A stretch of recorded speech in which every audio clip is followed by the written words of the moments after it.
Hi, I'm Underbelly, and you suck at music theory. In today's lesson, we're going to learn about dominance. Let's get started.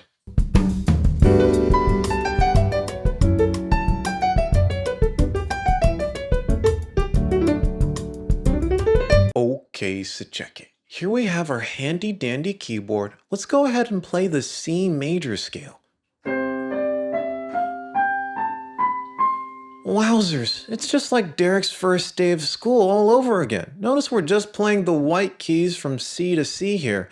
Let's actually go ahead and build triads off of every note in the scale. So that would be 1, 2, 3, 4, 5, 6, 7, and back to 1 again. Wowzers. Now, if we were to play the 5 chord in the scale, followed by the 1, what we'd get is the authentic cadence. Now, a cadence is just a fancy word for a 2-chord progression. This authentic cadence, going from the 5 chord to the 1 chord in any scale, provides the most feelings of resolution, warmth, and security. All the things that I didn't have in my childhood. Now, if we take that 5 chord, in this case G major, and add the flat 7th on top, we get a dominant chord. Now, here's the thing about dominant chords. They always want to follow the alpha male, okay? They always want to go to the number 1 chord. In this case, we have C major, okay? So that dominant really wants to resolve down to the 1 because he wants to be the alpha in the fret, okay? Now, notice we're adding the flat 7th here. In this case, F natural.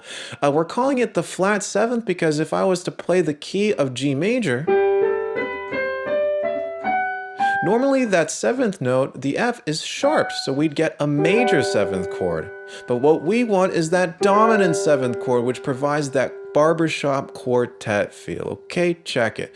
Now when we resolve from the 5 to the 1, it sounds very resolute, okay? Now notice I'm playing the 1 chord inverted. I'm not playing it in the root position where the 5th is on top. I'm actually taking that G and putting it at the bottom to make the chord voicing a little bit smoother. So we're going from the 5 to the 1. Wowzers. Okay, now that's very nice and all, but how do we use this in a compositional aspect? Okay, so let's say we're playing your favorite chord progression.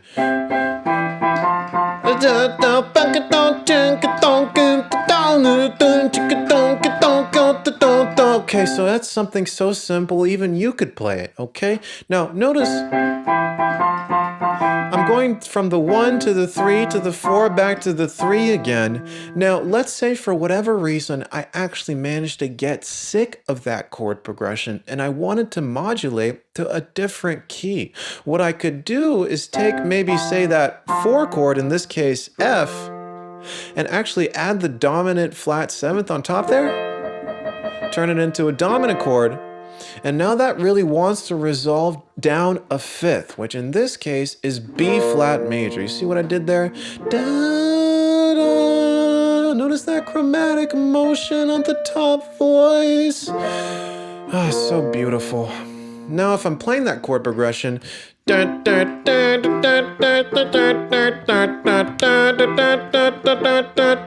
7th, tequila. Okay, so check it. Dominance forms the foundation of many styles of music, including salsa, jazz, blues, and more. If you still have no idea how dominance works, or music theory in general for that matter, go ahead and join my Discord, where you can talk it over with hundreds of other producers. And also, be sure to subscribe, you dingus. I'm Underbelly. Have a great day.